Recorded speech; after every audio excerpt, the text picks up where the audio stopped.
اللهم صل على محمد وعلى آل محمد كما صليت على إبراهيم وعلى آل إبراهيم إنك حميد مجيد. زمان اسلام عزت مند مسلمانان رونو اللہ رب کائنات عز وجل مسر زما پا کامل ایمان خوشحاله کا. داس یو مختصر وظیفه ستاسو دولان د پیش کومه چې هغې سره رزق فراخیږي او تنګدي د رزق ورسره ختمیږي. مواهب الدنیا یو کتاب دی، هغې روایت کړی دی چې حضور پاک صلی الله علیه وسلم مبارک په خدمت کې یو صحابي رالو. عرض یې کو د الله محبوب صلی الله علیه وسلم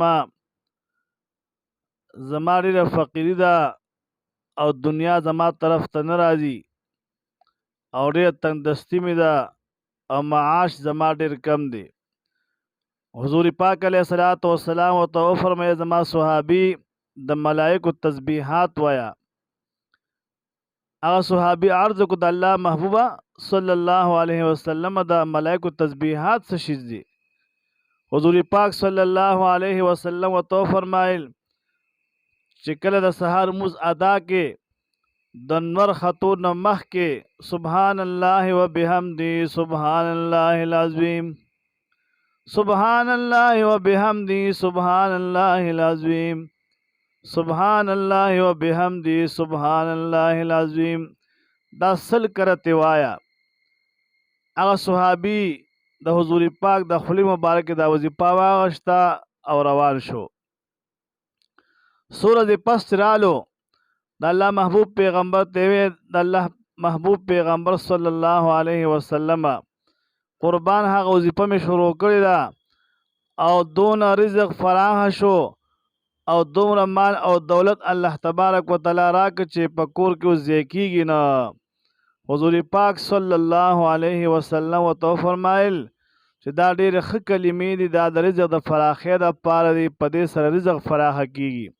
نو کوم انسان چې دا وایي چې زما رزق نه فراخه کیږي یا مثال په طور مزدوري دیاړي نه میلاویږي، نو سحر مونځ د جمع سره ادا کوي او بیا هغې پسې د فورې کیني یا 11 کرتې درود پاک دی وایي او بیا 100 کرتې 100 مرتبه دی دغه وظیفه کې سبحان الله وبحمده سبحان الله العظیم او بیا د 11 پرې درود پاک وایي او بیا د په عاجزۍ د خپل رب نه سوال کوي د دې کلمې مبارکې په خاطر به الله تبارک وتعالی د هغه رزق فراخه کوي. بیا حضور پاک علیه السلام وفرمایل چې دا دونه وزني کلمې دي چې د تلې په یو چابړي کې دا کلمې واچې سبحان الله وبحمده سبحان الله العظیم او د دنیا و ما فیها دا هر سیز چې کوم دی په بل د تلې چابړي کې واچې نو دا کلمې به وزني وي او درنې به وي. نو دا سحر کو څوک ویلی شي د سحر مانځه نه پس نو ډېر بهتر ده چې سړی د سحر مانځه نه پس ووایي او کو بیا یو انسان د ماسخوتن د مانځه نه پس وایي هم ډېر فضایل او برکت لري او ډېر خیر او برکت پکې پروت دی. نو کم از کم هر چاله پکار دی چې سحر او ماښام کم از کم یو ځل هم وایي بطور ثواب او په نیت د ثواب باندې او د رزق د فراخۍ دپاره. حضور پاک دغه وفرمایل چې رزق ورسره فراخه کیږي. دا کلمې او دا دعاګانې دې سره انسان الله ته نږدې کیږي.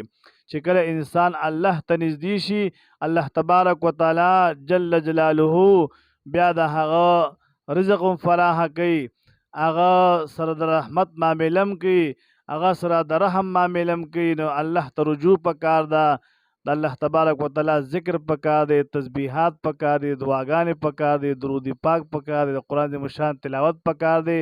دې سره انسان نورانی کیږي او د شیطان نه پامان کیږي. واخر دعوانا ان الحمد لله رب العالمین.